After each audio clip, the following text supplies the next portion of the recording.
Bapak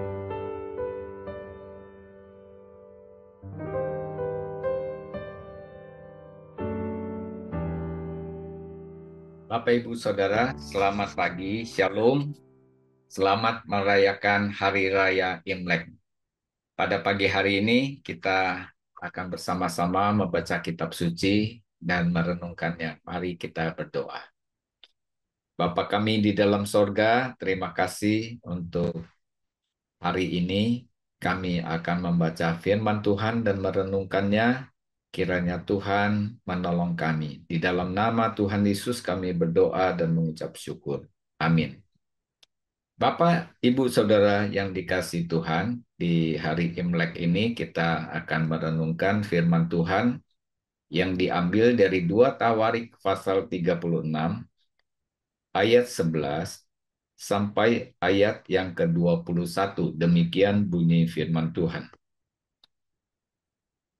Zedekia berumur 21 tahun pada waktu ia menjadi raja, dan 11 tahun lamanya ia memerintah di Yerusalem.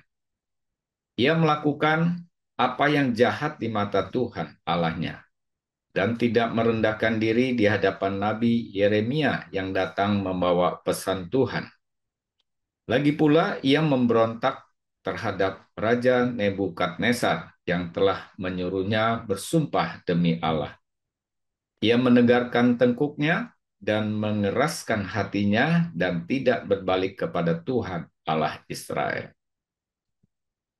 Juga semua pemimpin di antara para imam dan rakyat berkali-kali berubah setia dengan mengikuti segala kekejian bangsa-bangsa lain. Rumah yang dikuduskan Tuhan di Yerusalem itu dinajiskan mereka. Namun Tuhan, Allah nenek moyang mereka berulang-ulang mengirim pesan melalui utusan-utusannya karena ia sayang kepada umatnya dan tempat kediamannya. Tetapi mereka mengolok-olok utusan Allah itu, menghina segala firman-Nya dan mengejek nabi-nabinya. Oleh sebab itu murka Tuhan bangkit terhadap umat-Nya, sehingga tidak mungkin lagi pemulihan. Tuhan menggerakkan raja orang Kasdim melawan mereka. Raja itu membunuh teruna mereka dengan pedang dalam rumah kudus mereka, dan tidak menyayangkan teruna atau gadis, orang tua atau orang ubanan, semua diserahkan Tuhan ke dalam tangannya. Seluruh perkakas rumah Allah yang besar dan yang kecil, serta harta benda dari rumah Tuhan, harta benda raja, dan harta benda para panglimanya, semuanya dibawanya ke Babel. Mereka membakar rumah Allah, merobohkan tembok Yerusalem, dan membakar segala puri dalam kota itu dengan api, sehingga musnahlah segala perabotannya yang indah-indah. Mereka masih tinggal, dan yang luput dari pedang diangkutnya ke Babel, dan mereka menjadi budaknya, dan budak anak-anaknya, sampai kerajaan Persia berkuasa. Dengan demikian genaplah firman Tuhan yang diucapkan Yeremia, sampai tanah itu pulih dari akibat dilalaikannya tahun-tahun sabatnya, karena tanah itu tandus selama menjalani sabat, hingga genaplah 70 tahun. Bapak Ibu Saudara, hari ini adalah hari Imlek. Biasanya kita akan melihat ada satu karakter Mandarin yang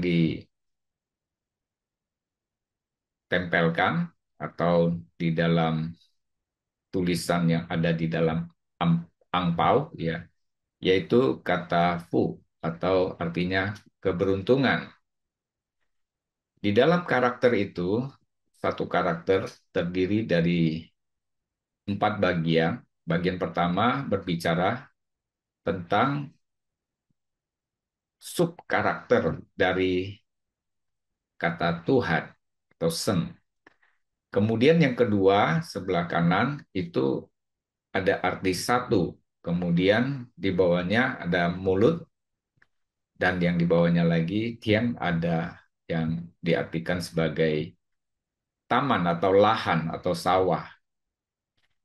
Bapak, Ibu, Saudara, karakter ini menggambarkan tentang keberuntungan atau kebahagiaan atau kemakmuran hidup tidak terpisahkan dari kaitannya dengan Tuhan.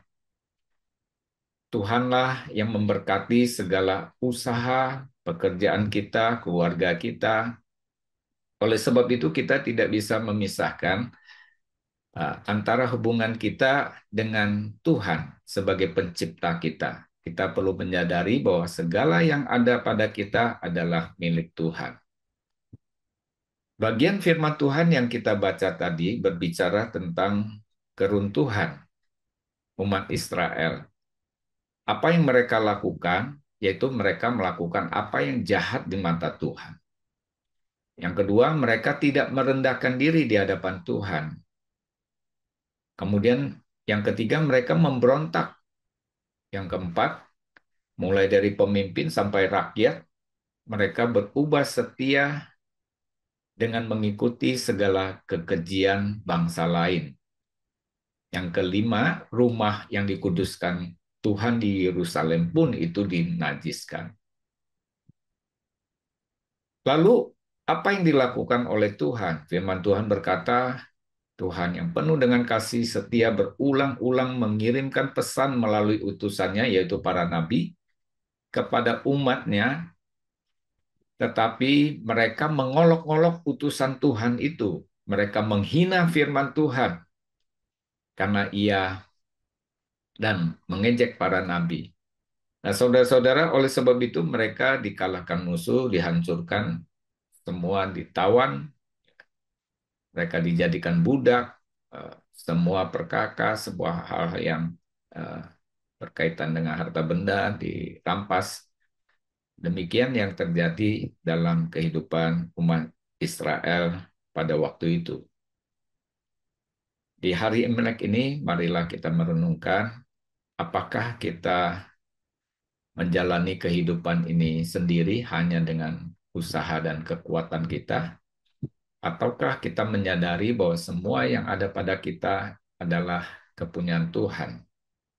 Kiranya kita semua menyadari betapa sayangnya Tuhan kepada kita. Ia tidak ingin kita meninggalkan Tuhan, tetapi kita taat, setia kepada Tuhan, kita melakukan apa yang Tuhan firmankan kepada kita, sehingga kebahagiaan, keberuntungan, kemakmuran akan kita terima, bukan hanya berbicara soal materi, tetapi kebahagiaan kehidupan ini kita menikmati apapun yang Tuhan percayakan dalam hidup kita. Bukan soal banyak dan sedikit, tetapi bagaimana kita bisa menikmati karunia Tuhan di dalam kehidupan kita. Selamat Tahun Baru Imlek dengan harapan kehidupan yang bahagia dan masa depan yang cerah karena Tuhan menyertai kita. Amin. Mari kita berdoa. Terima kasih Tuhan bahwa kehadiran-Mu lah yang membuat hidup kami berarti. Kami boleh menerima keselamatan dan menjalani hidup ini dengan penyertaan Tuhan, sehingga orientasi hidup kami bukan hanya untuk diri kami, tetapi kami boleh dipakai Tuhan menjadi berkat, boleh menjalankan tujuan yang indah, menggenapi rencana Tuhan dalam hidup kami, dan menikmati kehadiran Tuhan dalam hidup kami selama-lamanya. Di dalam nama Tuhan Yesus kami berdoa dan mengucap syukur. Amin. Sampai jumpa, Tuhan memberkati kita.